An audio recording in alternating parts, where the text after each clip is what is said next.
चौथी चीज बच्चे कहेंगे भैया जीएस कैसे याद रखें, जीएस कैसे याद रखें। ये बच्चों को ऐसे लगता है, देखो मैं एक बात कहता हूं आपसे हमेशा, याद रखने के लिए आप कभी जाना मुझसे 40 क्वेश्चन आप दिलवाएंगे हमको, हाँ मैं श्योरिटी देता हूं, आप मेरे हाथ से कलम छीन लेना, अगर क्वेश्चन मैं तुमको ना दिला पाऊं। अब आती है भैया, पहली बात आती है नोट्स कैसे बनाएं, बच्चों के दिमाग की बात। नोट्स पीडीएफ कैसे बनाएं। देखो नोट्स और पीडीएफ के लिए बच्चे मैं आपको दो चीजें सजेस्ट करता हूं। नोट्स हमेशा क्लास से सेल्फ नोट्स बनाएं और शॉर्ट नोट्स बनाएं जो आप समझ पाएं। बहुत ज्यादा सजाने की आवश्यकता नहीं है कि आप सजा रहे हैं, क्योंकि सजाया हुआ शायद काम नहीं आएगा। जो आपके यहां पर स्थिर हो जाएगा, इस दिमाग से जो आप सीख जाएंगे, जो यहां से आप रिवीजन कर लेंगे, वो सबसे बेहतरीन है। तो पीडीएफ आपको मिलेगी नो डाउट। नोट्स आप अपने बनाएं। मैं कहता हूं अगर मेरी बात फॉलो करें तो अपने शॉर्ट नोट्स बनाना, जो आप बहुत अच्छी तरह से जानते हैं कि ये मैं गलत नहीं कर सकता, उसको नोट्स में ना लिखें। जो आपके लिए नया है वो नोट्स में। तीसरी चीज कि भैया ये जो प्रैक्टिस सेट है ये दिल्ली पुलिस के लिए और आरपीएफ के लिए है। क्या हम किसी और एग्जाम के लिए, मान के चलो हम सीजीएल की तैयारी कर रहे हैं या एसएससी के किसी भी एग्जाम की तैयारी आप कर रहे हैं, या कोई भी स्टेट का एग्जाम है जो वनडे एग्जाम है उसकी तैयारी हम कर रहे हैं, तो भैया क्या इस प्रैक्टिस सेट से हम जुड़ सकते हैं? भाई जुड़ के देखो।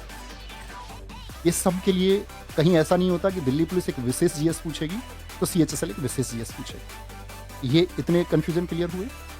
चौथी चीज बच्चे कहेंगे भैया जीएस कैसे याद रखें, जीएस कैसे याद रखें। ये बच्चों को ऐसे लगता है, देखो मैं एक बात कहता हूं आपसे हमेशा, याद रखने के लिए आप कभी जाना किसी कैप्सूल या किसी मेडिसिन के लिए मेडिकल स्टोर पर, आप बोलना भैया जीएस को याद करने की एक दवाई दे दो। हो सकता है आपको वो रिवाइटल वगैरह पकड़ा दे। दुनिया में इस तरह के बहुत सारे एड्स हैं जो कहे दिमाग तेज कर दे, दरअसल में ऐसा कुछ होता नहीं। सिर्फ और सिर्फ एक तरीका है बच्चे, वो है आपकी एक सही अप्रोच कंटेंट पर, यानी कि हमको कंटेंट सही मिलना चाहिए और हमारा रिवीजन कितना है, रिवीजन हमारा कितना बेहतर है।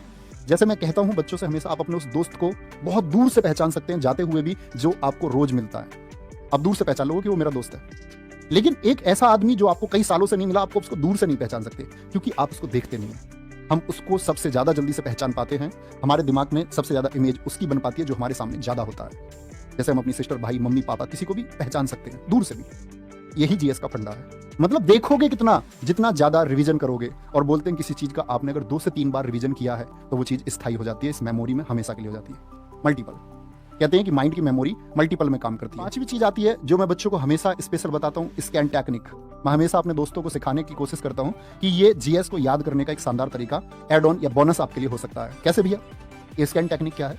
मैं बच्चों से ये कहता हूँ कि मैं आपको बच्चे कुछ नोट्स प्रोवाइड करूंगा। मेरा काम है आपको कंटेंट देने का। मैंने आपको कंटेंट दे दिया एक बहुत अच्छा, और पेपर वहीं से आएगा। कुछ चीजें अलग हो सकती हैं, 50 में से हो सकता है कोई 8, 7, 10 क्वेश्चन अलग हो सकते हैं।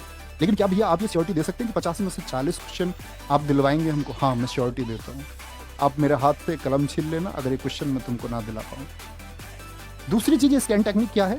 एक पेज पे नोट्स आपने बनाए, नोट्स आप लिखें, और नोट्स लिखने के बाद में बहुत अच्छे से एक बार पढ़ें, रीड आउट करें, आंखें बंद करें और ये बोलने का प्रयास करें।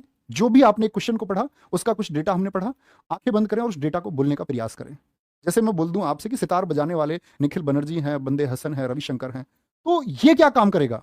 ये चीज स्थायी हो जाएगी। आंख बंद करके अगर तुमने बोल दिया तो स्थायी है, भूल के दिखा देना और इसको इस्तेमाल करना। जो बोले, जो लिखें, उसको आंख बंद करके जिस दिन तुमने पूरा पेज बोल दिया ना, वो हमेशा के लिए लर्न हो गया। और मुझे बताना कि भैया हमने याद किया था और याद करने के बाद काम नहीं आया, ऐसा हो नहीं सकता। मेरी बातें समझ में आई? तो बहुत देर बातें हो गई और एक लास्ट टॉपिक पे बात कर लेते हैं। ऐसे